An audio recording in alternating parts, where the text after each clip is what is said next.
You're listening to an Airwave Media Podcast.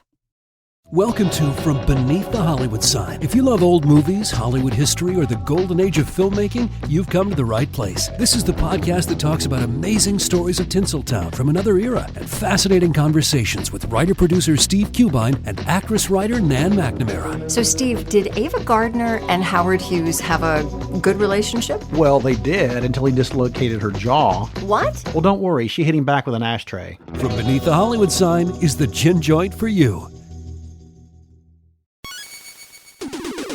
Recorded in Chicago, Illinois, with your hosts, Ken, Matt, Neal, and Jeff. This is Triviality.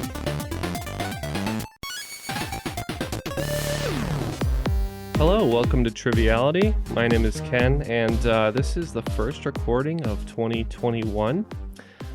Just want to take this moment really quick before we get started to announce a big format change for the show. We're no longer going to be doing trivia. We're now going to be profiling a different reggae Hasidic Jewish musician every week. This week we're doing Modest Yahoo. I think you got somebody for next week. But before we get to that, let me introduce my co-hosts, Matt, Jeff, and Neal. What's up, guys? Yo. How's it going? Yo. Oh, it's good. Yeah, it is. First recording of... The second recording is going to be tough. Modest Yahoo's the easy one. Well, right. That's why it's like a 4-hour intro episode. Yeah. And then everything else is going to taper off. It's going to be a 10-minute podcast from now on. So, yeah, I'm glad it's 2021. I feel like 2020 was sort of like the infinite jest of years. It just kept going and going. Yeah, that is infinite jest, not to be confused with my new Triviality fan fiction that I've been working on. It's about my co-host's potent sperm, and it's called Infinite Jeffs. Well, on that note, Jeff? Nope, just to prove that 2021 is exactly like 2020, but with a different year. So yeah, there you go. Matt, you're coming to us from LA with 2 plants behind you. Yeah, I thought I'd step it up in 2021 and at least double my production of fake plants in my apartment. And so far, I've already hit my goal. So rest of the year is looking good. Yeah, we did see his plants, but now he switched his background to the Four Seasons heating and cooling. I don't know if that joke is still relevant, but I like it. It's not. It's okay. I should have had a sea shanty background. I apologize. Yes. Oh, yeah, right. Be on the lookout for Matt's new Instagram called 2 Plants with a Z. But we are excited to get going again in this new year. We took a bit of a break for the holidays, and we're starting off with a bang because today's guest host is Ann Gerring. She's a Savage superstar from Michigan. Welcome to the show, Ann. Thank you so much. I'm so excited to be here. Yeah, can you tell us a little bit about yourself? So I am a medical assistant. I live in northern Michigan with my husband. We have 2 little girls who are 3 and 1. So that's a huge majority of my time. But I love trivia. Even though I live in a really rural area, you guys have made it really possible for me to listen to trivia and kind of get back what I used to have when I lived in the real world amongst the humans when I could do live team trivia. So thank you. Yeah, that is one thing that you probably miss out on, but I'm pretty jealous of her lifestyle right now, to be honest. I'd kind of like to retreat into the rural wilderness a little bit. She has you want to live out your cabin in the woods fantasies. Yeah. She has a very picturesque window with like beautiful snow-covered trees and there's like some person... It's only picturesque for a minute. It's only picturesque until you try to get your mom minivan up the hill and then you die. Yeah, I'm sure there's some trade-offs, but I'm a little bit jelly. That's all I'm saying. I don't think you're ready. All right. Well, are you ready to make some teams today? I'm ready. I know Jeff came in here hot with a bunch of mail, like a mailman. Thank you to the Postal Service sidebar. But you had a bunch of mail, and in the mail was some magic cards. Is that right, Jeff? Yes, not surprising. I had a bunch of magic cards ordered after Christmas to spend up gift cards and such. And so I guess we were inspired by a few of the names. So Neal was really keen on Prismatic Vista. So that will be our team name. Jeff and Neal, Prismatic Vista. And that leaves me and Matt to get our repeating revenge on your victories. So what was our team name again? I believe you guys chose Master of Cruelties. Master of Cruelties. Very accurate. That is a real magic card. So let's hear from the rules guy. Which guy do you want to hear from this new year? It's a new year. Let's be a little bit more international this year. That's my resolution for Triviality. So let's go with the Dutch reading. Dutch reading. De regels van het spel zijn simpel. 20 vragen verdeeld over 2 rondes, waarbij elke vraag 10 punten waard is. Halverwege is er een speciale swingronde, ontworpen door de host van deze week. Na deze rondes beginnen de spelers aan de finale, met de punten die ze hebben verdiend. En hebben ze de mogelijkheid om 0 tot 30 punten in te zetten op 5 gecategoriseerde vragen. Aan het eind van het spel wordt iemand benoemd tot the cream of the crop. And the queen of the crop. Oh yeah. Thank you, Willem. Yeah, and I think everybody understood the rules. New listeners, just go back one episode and listen to the rules in English if you prefer. I think we're ready to get started. Ann, if you want to take it away, question 1. All right, question number 1 in the category Six Semper Tyrannis. Leon Czolgosz was an American steelworker and anarchist who assassinated what president in Buffalo, New York at the Pan American Exposition? I believe we can lock in, Neal. Okay. Yeah, Matt, I always get confused name-wise between the Garfield assassin and the McKinley assassin, but since you said Buffalo, I'm pretty sure that's McKinley. Sounds like it. Okay. Yeah, and we too went William McKinley. Points all around. It is William McKinley. And Ken, for you, the assassin of the other president you named is Guito. Ah, okay. It wasn't Mondays. Tap the count. We are undefeated this year. We've gotten every question right in 2021. Great success. All right, number 2, your category, not a Lisa Left Eye Lopez question. While NSYNC does have a song, on No Strings Attached called Space Cowboy, Joey from Friends has an imaginary friend who is also a space cowboy.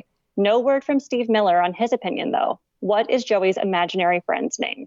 Shame. I have been watching some Friends reruns on TBS while I eat my breakfast because I just can't handle any other content that early in the morning, which is like 11:30. Yeah. So you opt for brain mush while you eat your mush oatmeal? Yeah. That's right. Okay, so the song you were talking about, Ramblin' Man, that's by...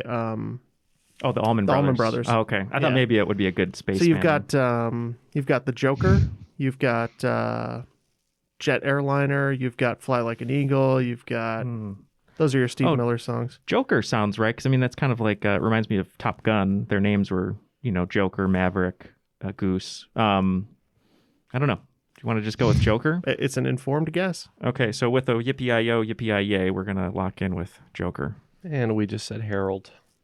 Oh, you were so close. I thought you might get there. The reference is to the Joker, but the answer is Maurice. Oh, some people call me Maurice. That's right. Good question. All right, number 3 in the category Army and Memes. The Universal Camouflage Pattern, or UCP, is a digital military camouflage pattern that was formerly used by the U.S. Army in their Army combat uniform. It was chosen after lab and field tests from 03 to 04 showed it to provide the best concealment in many different operational environments. But my husband, the former Army sergeant, would have to disagree. Quickly gaining internet fame, a photo of a soldier wearing this camo pattern was completely camouflaged while doing what? I always thought that this camo pattern was to take cover in like digital surroundings, like if you're in virtual reality, Like the seems very early 2000s thing. You're hiding in 8-bit. Yeah. Like it is exactly what it looks like. That is 100% what it looks like. You're in Disclosure. I was just going to say, you're in Disclosure and Michael Douglas is looking for files. Yeah. I can't recall this one. Do you want to say eating breakfast? That's pretty funny. I mean, I guess that's fine. Do you have any ideas? I would think it'd be some kind of outdoor activity, because you'd figure it would just be something random, but laser tag, playing. Sure, laser tag. That's funny. All right, we're gonna go with an activity that some might want to be camouflaged for, I suppose, and we're gonna say milking a cow. Oh, I love that. I want to see that picture. No, this is actually, he was laying on an ugly couch from the 70s. It's like your grandma's couch that has that flower pattern. He is completely camouflaged. It's so great to see photos of people who are like there's a photo of my husband in Afghanistan wearing this camo pattern, and then there's a photo of this guy on a couch, and I'm like, why did we choose this? This is not the right style of uniform, and I'm so glad that they don't use it anymore because it's terrible. Show me ugly couch from the 70s. Was your husband also covered in really tight plastic as he walked around? Like a grandma couch. Like a grandma couch. Like a grandma couch. Yeah, we got it. We got there. There was such a long pause. I was like, oh no, I didn't want it to sound weird. Lord, what a day. All right. Number 4, your category, birds aren't real. Frigate birds are pretty cool. They occasionally rob other seabirds for food, and they have the largest wing area to body weight ratio of any other bird. What oceanic island country's flag features a gold frigate bird on a red field above the water? Don't kill the seabird. And I'm not confident on it, but we'll lock it in. So you got your Albania. That's a big one. All right, I think we're going the wrong way here. So we got let's do by region. Indonesia, probably not. I think Papua New Guinea has a bird on its flag. Okay. That's the right area, yeah. But I don't know. Yeah, but I don't know if that's the one thing she's describing, but I think that might be something. All right, let's go with that. Papua New Guinea. And we are going to go with a country that used to be in the past, but now they're in the future. They moved their international date line, and we're going to go with Kiribati. Kiribati or Kiribati is correct. Well, we weren't getting there, so I don't even feel bad. Is Kiribati related to Keira Knightley? Yes. Okay. They're cousins. Number 5, your category, what a dick. My hometown of Clarksville, Tennessee is known for many things, including my alma mater, Austin Peay State University. In the 1987 NCAA basketball tournament, Austin Peay led number 3 seed Illinois at the half. What famous broadcaster, former NBA head coach, and member of the Basketball Hall of Fame stated that if my alma mater won, he would stand on his head, only to have Austin Peay upset Illinois 68-67? We can lock in then. Great.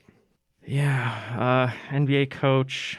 I mean, when she said what a dick, I was thinking of Dick Vitale, but I don't think he ever coached a team. I think he was just a broadcaster.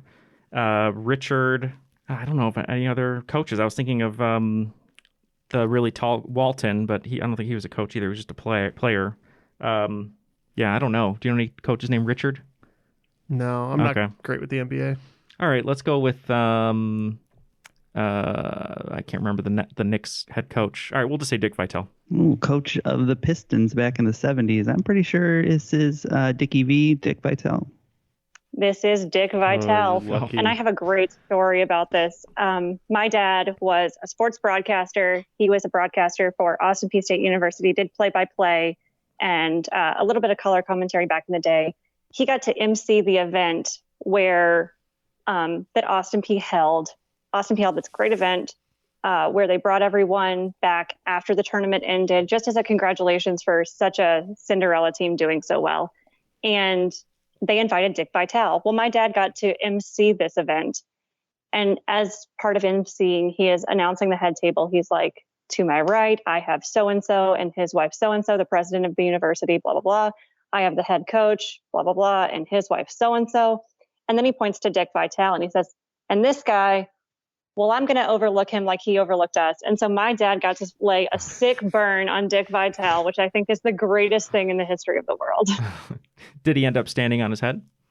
He did. Yeah. He stood on his head and had a few of the starting players hold him up at the game. And there's a photo of that too, that my dad has. That's great. Nice. Well, at the end of 5 questions, it looks like whatever our name was, Unbridled Cruelty or Master of Cruelties. Master of Cruelties. It's like Metallica's Master of Puppets, but lagging a little bit behind the Prismatic Vista. Or, is that what it is? Mm-hmm. Okay. This is getting difficult, man. After 4 years of podcasting, we're lagging a little bit behind. It's 30-20. All right, going into question number 6 in the category of war. Roman general Publius Cornelius Scipio earned the agnomen or nickname Africanus after victories at Alyppa and Zama during what war? Gary Johnson just walked in. He asked, what is Alyppa? But we told him to swiftly leave. But I believe Jeff and I are locked in with an answer. Yeah, I have no idea on this one, Matt. So we're looking for Roman battle, right? Roman War. Probably. Yeah. So do you want to say the Boer War? Because I don't really know when that was. I think it was later, but...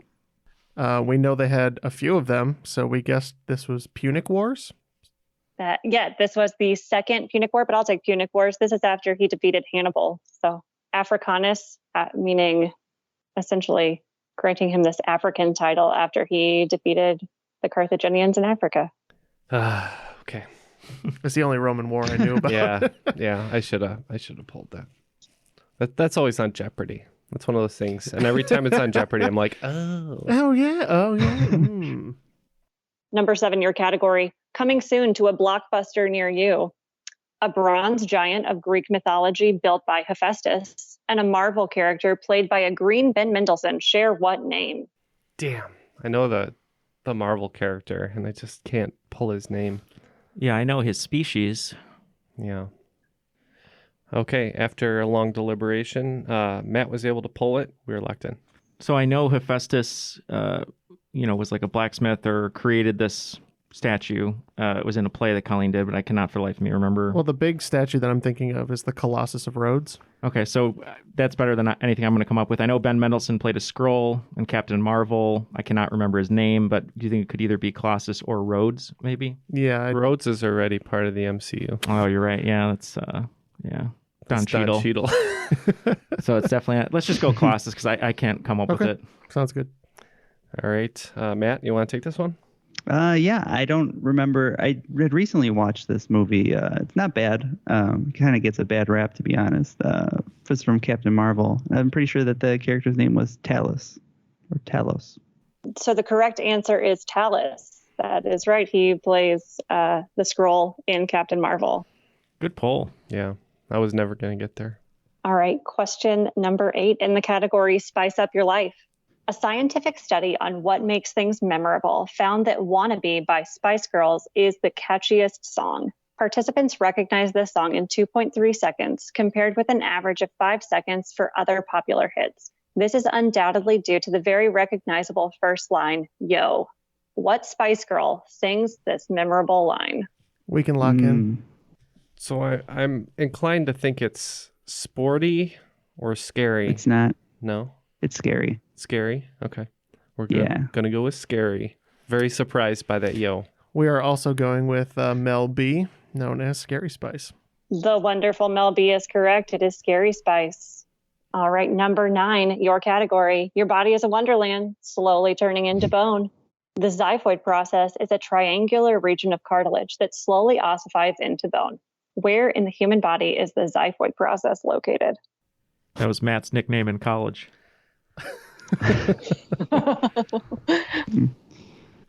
Trust the xiphoid process. Yeah, we will lock in. Okay.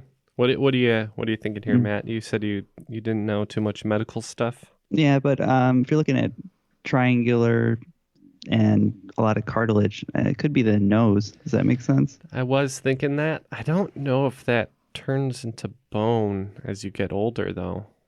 I've heard a couple things like your hair spouts out of it. Yeah, I've heard a couple things like your ears keep getting bigger, or something like that, or your nose keeps getting. I've heard that kind of stuff. I wonder if it's in the hip, because when you get old, your hips become very vulnerable.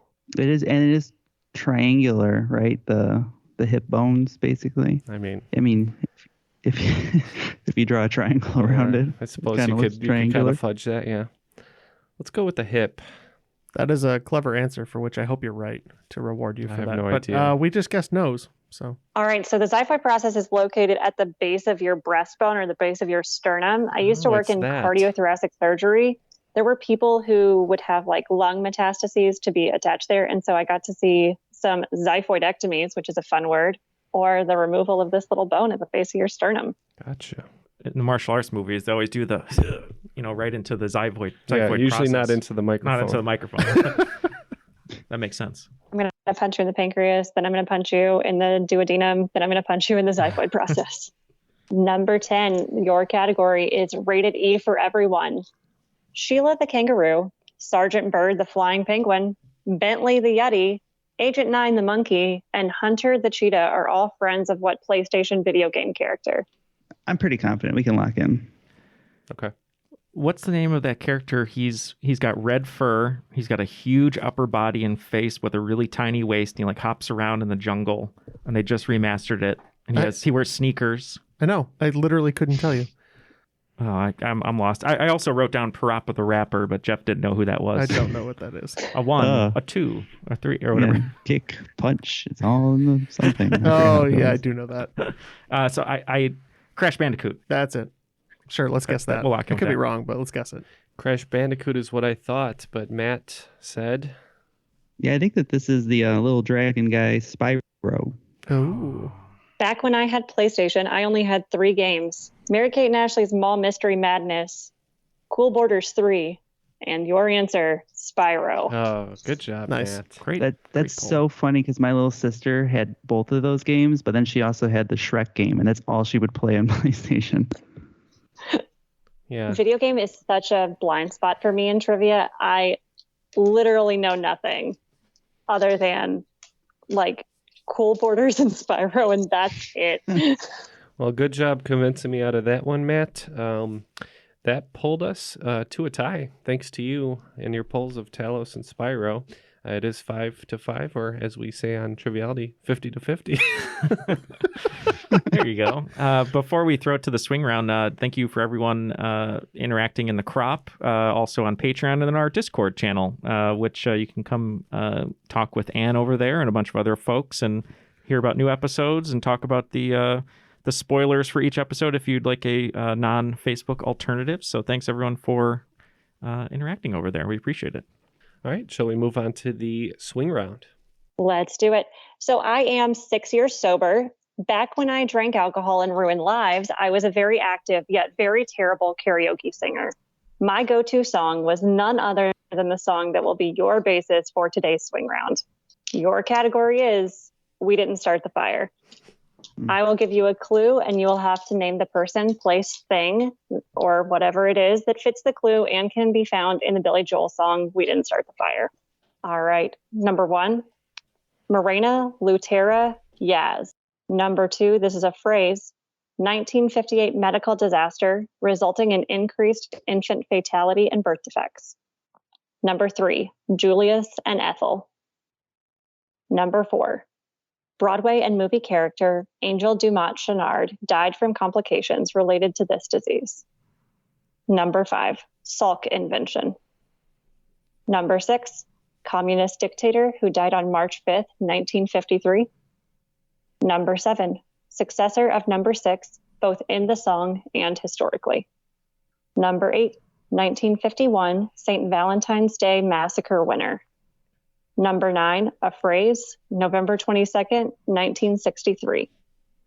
And for number 10, I'd like you to name one of the 2 people who are mentioned twice in the song.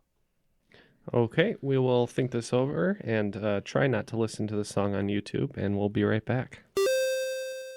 All right, we spent a few minutes seeing Ryan started the fire, and I think we're ready to submit our guesses. Holding up our cheesy cheese pitas. Yep. All right, number 1 was Morena, Lutera, and Yaz. All right, Matt said that Yaz was a Red Sox, so we said Red Sox. Oh, that's a good That guess. makes sense. Yeah, we didn't have any guess, so we just said Rita Moreno. All right, both good guesses. For number 1, Morena is an IUD. Lutera and Yaz are both forms of oral contraception. This is birth control. Yep. Number 2 was a phrase, 1958 medical disaster that resulted in infant fatality and birth defects. We didn't know either on this one. We guessed it was about that time the Cultural Revolution in China would have been happening, so we just said the Cultural Revolution. Okay, we said Chernobyl, but now I realize that was much, much later. That's okay. Number 2 is children of thalidomide. So thalidomide was marketed out to people without a lot of great testing, and they were marketing it as safe for pregnant women. Turns out it was very unsafe for pregnant women and resulted in a lot of deaths and a lot of birth defects. Number 3, Ethel and Julius, or Julius and Ethel. We don't know who that is, so we said the Joneses. Yeah, we weren't sure. We thought of I Love Lucy with Ethel and Ethel Merman, but we just couldn't come up with anything, so we just said Caesar. This is everyone's favorite espionage holes. This is the Rosenbergs. Oh, it is, yeah. Number 4, Broadway and movie character Angel Dumont Chenard died from complications related to this disease. Okay, I knew this one, but I wasn't sure how it was stated in the song, so I put AIDS/HIV. Yeah, we went with AIDS. AIDS is correct. Points to both teams. Yay. Number 5, Salk invention. Yeah, I think we're pretty sure it was a vaccine, and around that time we're going with the polio vaccine. We too went with the polio vaccine. Yep, he only refers to vaccine in the song, but it is the polio vaccine that he's referring to, so points to everybody. Number 6 is a communist dictator who died March 5th, 1953. All right, pretty sure this one is Stalin. We said Stalin. Stalin is correct. And number 7, his successor, both in song and historically. For that one, I think we went with Khrushchev. It's a question I've asked before, and now I can't quite remember, but... Yeah, we know Khrushchev was around 61, so we figured if he had a few years behind him, we said Khrushchev. Very close. There is one person who sits in between the two of them, and that is Malenkov. Malenkov. That's right.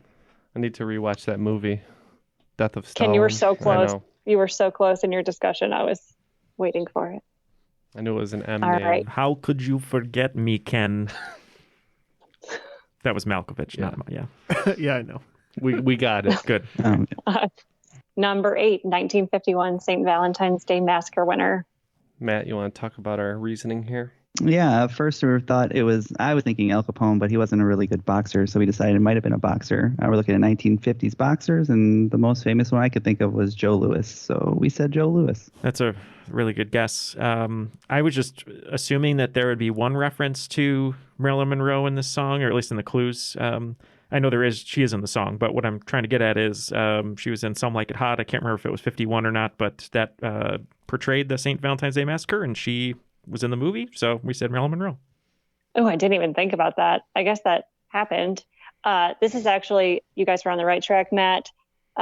This is the person who defeated Jake LaMotta, who could have been a contender. It was Sugar Ray Robinson. Oh, I did say that too. We said a lot of boxers, to be fair, though. So. Mm-hmm. Number 9 is a phrase, November 22nd, 1963. We didn't know, so we were thinking moon landing for some wrong reason, and we said One Small Step. 11/12/63 is a book and also like a short TV series. We know that revolves around the JFK assassination, and Neal correctly, I think, remembered it's JFK Blown Away. Which is a very sensitive way to put it. Thank you, William Joel. Yes. Good job. William Joel very sensitively addresses the issue by saying JFK blown away. I mean, what else does he have to say, right? That's right. It's there. And number 10, one of the two people who are mentioned twice in the song. We said Monroe on that one. I remember in the song early on, he says Richard Nixon. And Joe McCarthy, Richard Nixon, Studebaker Television. And then I remember at the end he says Richard Nixon back again, something, something, something. So we said Richard Nixon. Richard Nixon is one of them. The other one is John F. Kennedy. All right. So following that round, it looks like... Yeah. Following that round, it looks like we picked up 15 points, and the other guys over at Prismatic Vista picked up 25. So they regained their lead of 10 points. All right. Round 2, question 1. Your category is literature. Noah, Tom, Rose of Sharon, Al, Ruthie, and Winfield are all siblings and characters of what 1939 American novel that is set in Oklahoma and follows the family as they travel across the country to California. Oh, well, we can lock in. Okay, so these guys have a good idea. I'm not familiar with this bunch, but could it be a bunch of Grapes of Wrath? That was my first thought. That's where they're going, California, so it makes sense. Yep, Dust Bowl, Grapes of Wrath. Yep, if I ever decided to get into the restaurant business, I'd have a little breakfast place called the Grapes of Wrath. So we said the Grapes of Wrath. Grapes of Wrath is correct. John Steinbeck himself. For once, Grapes of Wrath is the correct answer. Finally. Question number 2 in the category, also a great episode of The X-Files. What difficult to say word can be defined as a straight line configuration of 3 or more celestial bodies in a gravitational system? And the first word that came to mind, not hard to say, but it got me to our final answer. So we are locked in. Okay. Matt, I don't think this is a long word, but I think there's a lot of like consonants next to each other. And I think it's like SCZY, schism, something like that. Zizix Road. Zizix Road, something like that. Do you kind of know what I mean? It's another word for eclipse, basically, but it's not eclipse. Yeah. It sounds like synergy, right? Yeah. I know I heard this. Schism? It's not schism. That's Tool. That's a Tool It's song. a great Tool song. Oh, that was what I was thinking of. No, we can't. Styx. Styx. The band Styx. The river. There's a lot of accents. Having said that, were you able to like pull the correct answer? Yeah. What is it? And you are painfully close. I know. Because it's syzygy. Syzygy. With 3 Y's all in weird spots, it is syzygy. You were like so close. I was like, come on, guys, you got this. Matt, we're like almost good at trivia. We just need to take that last step. All right. Round 2, question 3 in the category 4, 8, 15, 16, 23, and 42. On the TV show Lost, Charlie and what other character are captured by Ethan in an attempt to do fetal testing on the character's unborn child? We can lock in. Oh, good, because I haven't watched past the first season, so. I do not know. Oh, this is, I believe Claire is her name. Was that Evangeline Lilly? No. That Evangeline Lilly plays somebody else. Kate Austin, yeah. But we also went with the only person who I could think of who was pregnant when they crashed on the island, which was Claire. Correct answer is Claire. One really great fact about this is that Ethan pretends to be one of the flight members who crashes with them, turns out to be one of the others, and his name, Ethan Rom, is an anagram for other man. Also, I believe that's played by William Mapother, cousin to Tom Cruise. Neat. It's true. Because Tom Cruise was born Thomas Mapother. All right. Question number 4 in the category geography. Russia has the most land borders in the world with 14. What French-speaking African nation borders the most countries out of any other in Africa with 9? Don't get it confused with a 1995 Tim Curry film. Me and Neal are both thinking about Tim Curry films, Yep, and Matt and Jeff are thinking about geography.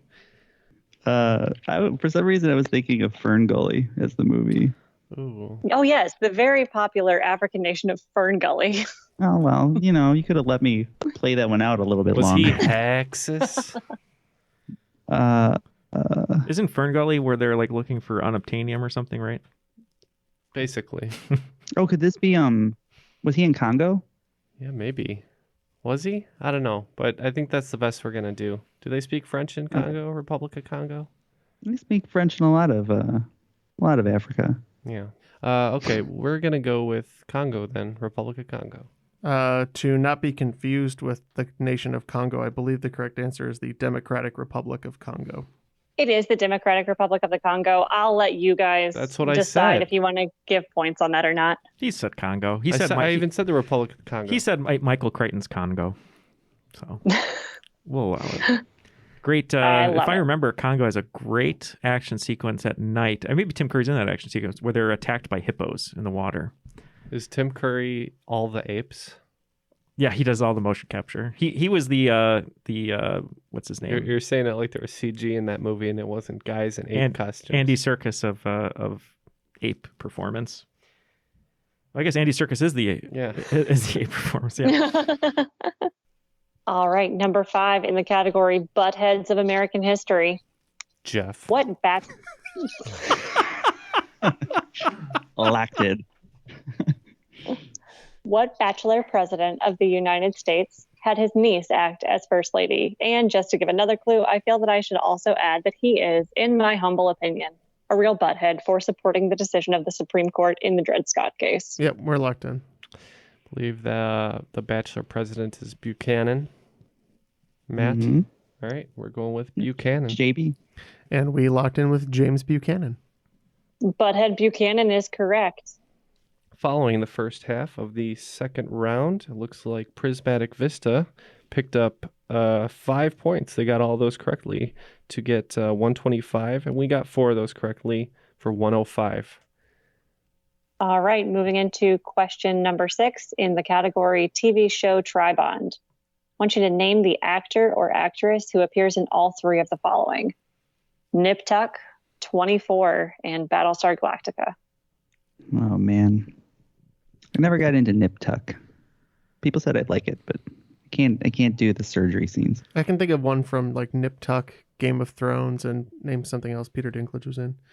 I'm pretty sure we can lock in. Okay. Yeah. So I don't know Nip Tuck at all. Sorry. Mm-hmm. I could name some people in Battlestar Galactica, maybe, or one person. Okay, Edward go James for it. Olmos.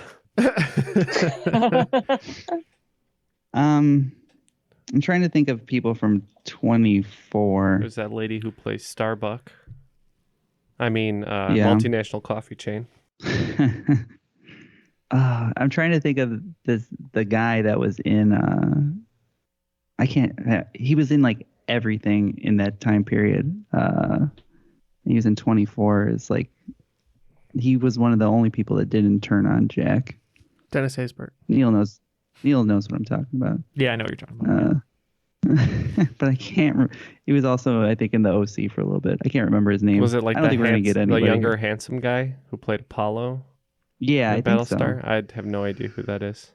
You want to go with the guy, the Allstate guy? I don't know. He's the president. What of 24. about the woman who plays the president in Battlestar? Rose. I don't. What's her name? I've never seen Battlestar. Okay, we're going with Dennis Haysbert. Yes. The president. Sure. Okay. So I know this actress was in Battlestar Galactica, despite never seeing it. I also know she was in Nip Tuck, despite never seeing it. But I pulled it because I knew she was in 24 100% because I love 24. So we went with Katie Sackhoff. Yep, that is the lady who plays Starbuck, whose name I couldn't remember. She's also in Mandalorian. Yes, she is. Indeed, she is. She plays Dana Walsh in 24, Dr. Teddy Rowe in Nip Tuck, and of course, Kara Thrace in Battlestar Galactica. I kind of forgot she was in Nip Tuck because I only ever really think about Jolie Richardson being in that. But And I was thinking of the very handsome Eric Balfour. Is the guy that I was thinking of. he is very handsome. It's like a handsome guy name too. 24 has a lot of people that you just don't think about, like the guy who is in, what's it called? He's in Heroes, and he's also in a season of American Horror Story. And I can't think of his name. Zachary Quinto? Oh. Zachary Quinto was a hacker. Just a Quinto. Yes, Just a Zachary Quinto. Quinto. That's his name. Yeah, I believe he was a trainee of Chloe at one point. I was like, I know it's not Milo Ventimiglia because I'd have remembered that. Hey, Neil, can I get you some more coffee? Just a Quinto, Just please. a Quinto? Mm. That's like a quarter of a Star cup. of the slap. Question number 7 in the category The Mole. The Mole is one of the most underrated reality game shows of my childhood. What comedian won the first season of Celebrity Mole by determining that Frederic Vanderwall was in fact the mole? This occurred in 2003, 3 years after her cameo in an Eminem music video. Man, I thought for sure the answer was going to be Stephen Baldwin. I thought Stephen Baldwin too. Or Anderson Cooper. I don't remember this. All I could think of is the mole from Austin Powers. Oh yeah, mole. I wanted maybe this top one just because at that time period she was on a lot. I don't know. I don't really remember the mole other than Stephen Baldwin and all the references we make, but we came up with a comedian who may have been on that show in 2003 and hopefully was in an Eminem video. So we're locked in. Do you think it could be Kathy Griffin? That's possible. Do you remember her from a video? So it says 3 years after, so 2000 would have to be like Real Slim Shady, and I feel like she might have been in that. Yeah, I was thinking about Janine Garofalo as well for that era, and also Margaret Cho. But now that Mm-hmm. I did watch Celebrity Mole, and now that you said Kathy Griffin, we'll go with Kathy Griffin. Yeah, I was thinking of comedians who were fairly big early 2000s, and we went with Kathy Griffin as well. Your answer is Kathy Griffin. Stephen Baldwin and I believe Corbin Burnson are on both seasons of Celebrity Mole, neither of them winning, neither of them being the mole. And the winner of the second season of Celebrity Mole was actually Dennis Rodman. And they had another model be a mole, which I think was really interesting. And that was Angie Everhart. Oh. Mm. Speaking of Corbin Burnson, Colleen and I are watching all of Psych from the beginning because she's never seen it, and I forgot how great that show is.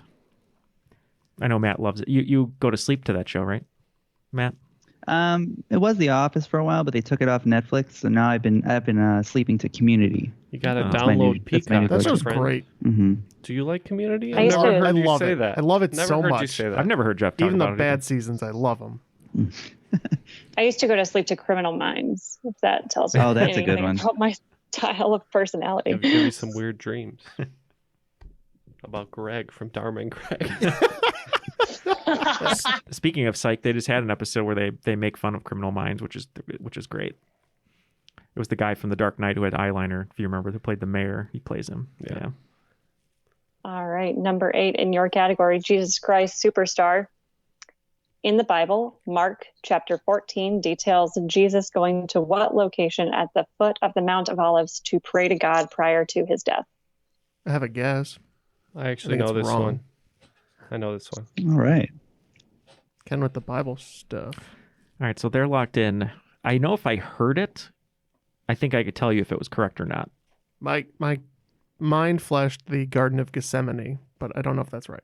Okay, I've never heard of that before. Okay, so This is where he prays, or maybe I'm thinking of where the bush burns. that's in the mountains So, somewhere. yeah, very different things. Okay, so I have no idea then. I think if Ken says it, I'll probably know it, but we can lock in with the Garden of Gethsemane. Gethsemane. All right, we locked in with the Garden of Gethsemane. And your answer is the Garden of Gethsemane. What am I thinking of then? I have no idea.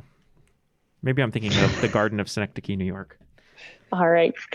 In number 9, your category is OJ didn't do it. While OJ might have been the first in the NFL to rush for over 2,000 yards in a season, he does not hold the record for the most career games with 200 plus yards and 2 touchdowns. That distinction goes to what running back and Heisman winner? Oh, you made me really nervous with that category, and then it ended up being okay. He definitely stole that memorabilia. Definitely, 100%. It's a more modern answer, but He's definitely won a Heisman. okay. I believe I saw this stat somewhat recently, so maybe we'll go with it. All right. Cool. Jeez, this is tough because I'm thinking I don't think Barry Sanders won a Heisman, but he was my first guess. Do you have anything on this, Ken? Nothing. Okay. Well, Daniel Tomlinson also had a lot, but I also don't think he won the Heisman. I think when you go running backs, you can't go wrong with Jim Brown. So we're gonna lock in with Jim Brown. Jim Brown was actually my first guess, but when Ann said 2 touchdowns, over 200 yards, it just made me think of a stat that I saw recently, a couple weeks ago, about Derrick Henry, who I think this year or last year had a ton. So we went with Derrick Henry. Your answer is King Henry. If you wanted to game theory, I believe Ann said she was from Tennessee, Matt. So I am indeed originally, though I have lived in Michigan for almost 6 years now. I guess I forgot about him after he only rushed for like 30 yards last week. What a shame. Ouch. Yeah, he was definitely dethroned. That's for sure. That's the crazy thing about the Titans and Derrick Henry is that if he rushes for under 120 yards, we don't win. I have no chance. Yeah. 0 chance. All right, this round isn't looking too good for us. These guys have been on a roll, so let's finish it up with a good question here. Hopefully. Number 10, your category is lakes. Voted 3rd most beautiful lake by National Geographic, Torch Lake is a summer home to Kid Rock and Michael Moore. Its famous sandbar draws crowds of hundreds every summer. In what state would you find Torch Lake? And Kid Rock and Michael Moore cohabitating, getting along, cats and dogs, living together. They live on the same lake. I have no idea. There is another famous person who lives on this lake that I can tell you later. I have an idea. Okay. We will lock in with Matt's idea. What's the name of that song where he ripped off Werewolves London and Sweet Home Alabama, where he's like, all summer long? Something like that. It's called All Summer Long. I'm Is pretty it? sure. Okay. Because doesn't he say it, he's like sitting on the lake, drinking beers and shooting guns? That's probably not right. Maybe, but like what lake? That's all of his new work. Is it possible, Michael Moore, maybe like something in Arizona? Is that where Lake Havasu is? Yeah, that is like by where that is, but I know people party there all the time. Maybe there's like a smaller Torch Lake that's more private. I don't know.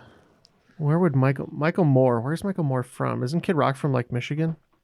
I think so, but like Detroit area or something. Michael Moore's from Michigan too. Is it possible it's in Michigan? So like a big central lake in Michigan. Yeah, I mean, there's 4 of them that surround it, obviously. So, well, we could. Do we want to go game theory and say Michigan, or do we want to say California, Arizona? Yeah, but what lake in Michigan? Well, Torch Lake. That's what we're talking about. Oh, I guess. I'm sorry. What was the question? Do you want to go Michigan? Play game what theory. What state is Torch state, Lake? Right? State. Michigan, I guess. Okay, we'll lock in with Michigan.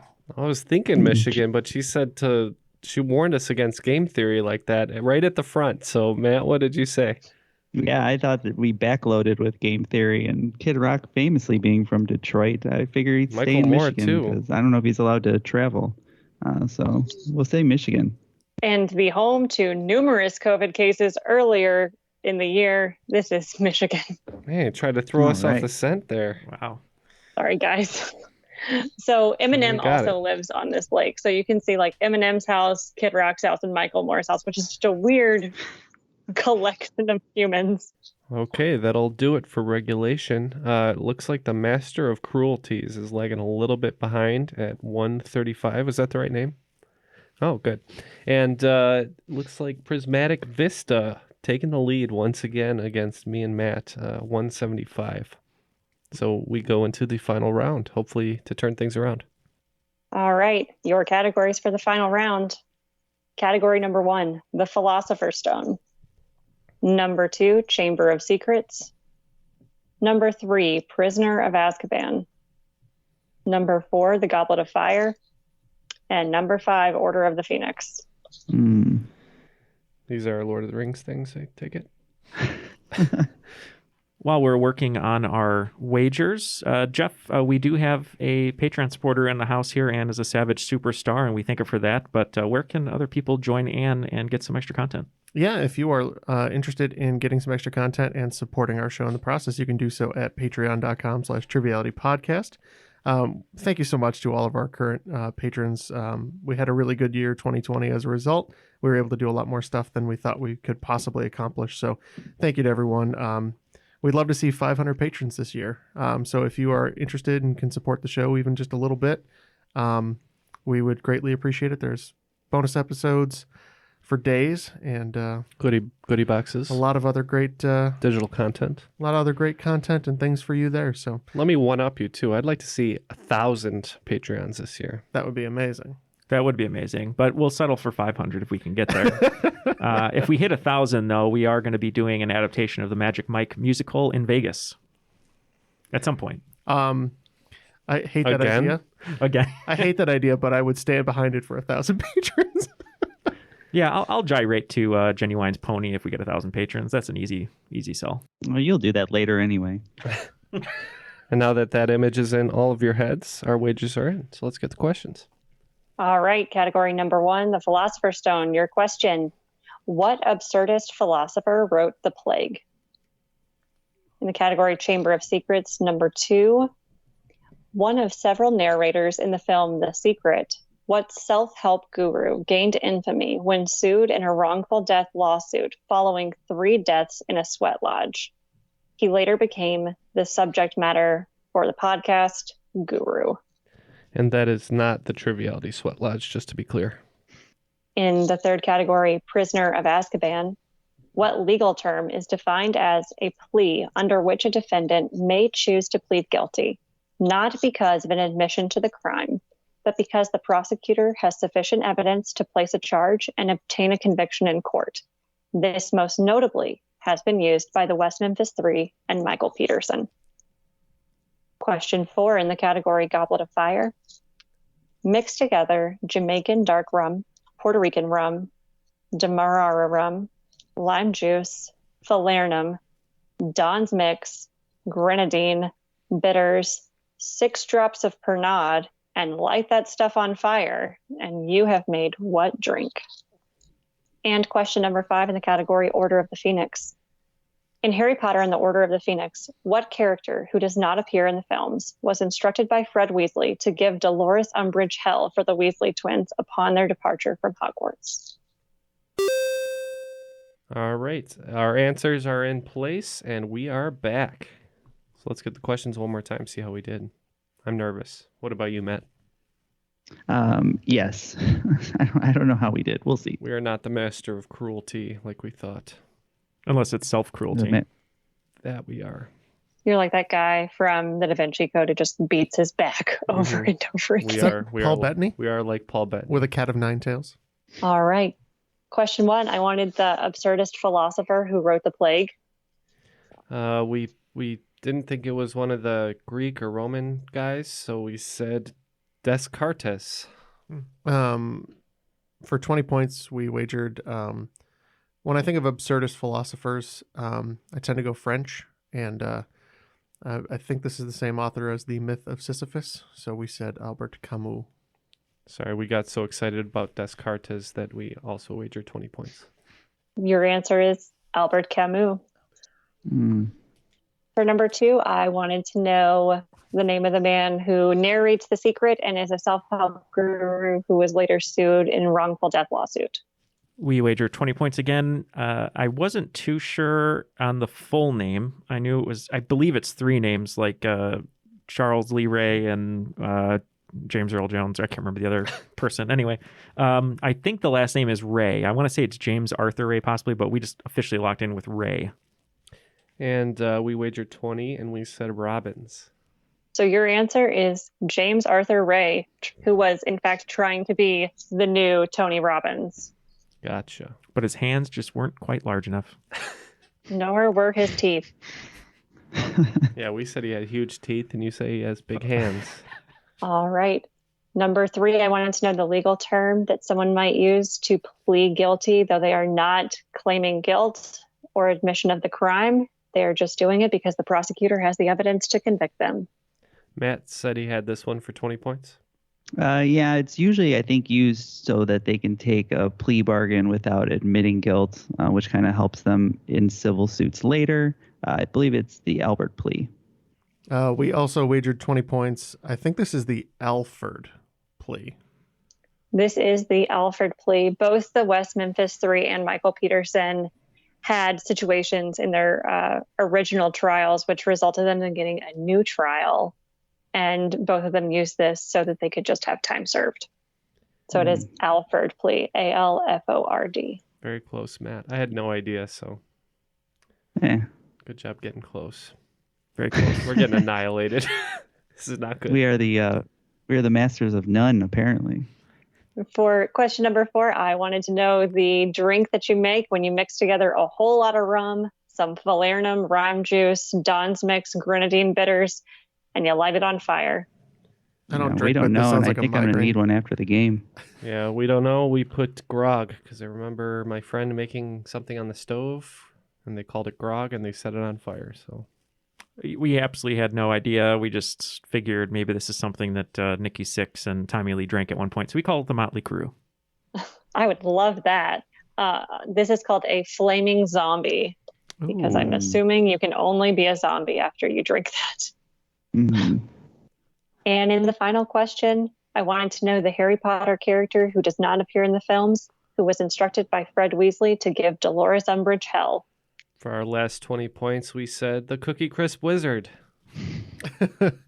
And we wagered 20 points, but we couldn't think of a single character that wasn't in the films. So So what's the answer, Harry? I think we tapped. So Yes, we tapped. So this character, I am so upset that he was in none of the films. His name is Peeves, and he is a poltergeist. Oh yeah. Okay. Well, Oh, yeah. Yeah. John Cleese gets all the poltergeist credit. AskPeeves.com. all right. Following that last round, we have annihilated our score, leaving us a mere 35 points. I don't know why we do this to ourselves, Matt. But I will You're not. the master of cruelties. I will not admit that I'm not as good as these two. So we'll keep doing it. How about that, Matt? Yeah, we'll take the Alfred plea on this one. Yeah. And these guys picked up 20 points on the final round, bringing their total to 195, making them today's cream of the crop. I'm the queen of the crop. Oh, yeah. All right, guys. What do you think about that one? That was a great game, Ann. I think that might have been one of our only perfect rounds ever. The second round, it really helped us. I think we wouldn't have had as large a lead without it. I think it's more proof that 2021 is just like 2020. That was really great analysis, Neal. I think scoring a lot of points did help you win the game. Well, Matt, I think the team that scores more touchdowns today is definitely going to win the football game. This is a very insider quote for Chicago Bears fans, but did we get the quarterback position right? No. Did we win enough games? No. But everything else is there. That's Ted Phillips. We have good culture on our side. Good culture on the Bears, even though we lose. That means they go to the museum a lot, or yeah, they're fans of fine dining. Yeah, they go to the art museum and enjoy all the paintings the Art Institute has to offer. And thank you for that game. That was awesome. Thank you guys so much for having me. I absolutely enjoyed it, and I could not wait to do it again. So thank you so much. Yeah, very happy to have you. And I guess that'll do it for today. Me and Matt, once again, torturing ourselves, much like I'm going to torture myself watching every Blackhawks game this year. But for today's game, I want to thank you once again. I'm Ken for Matt, Jeff, Neal, and that was Triviality.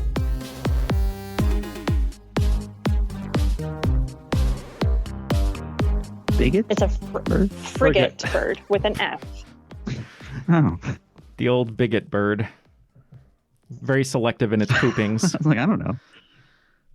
Birds Those getting are just the canceled. birds. 2021. Bigot birds are just from my hometown in Tennessee.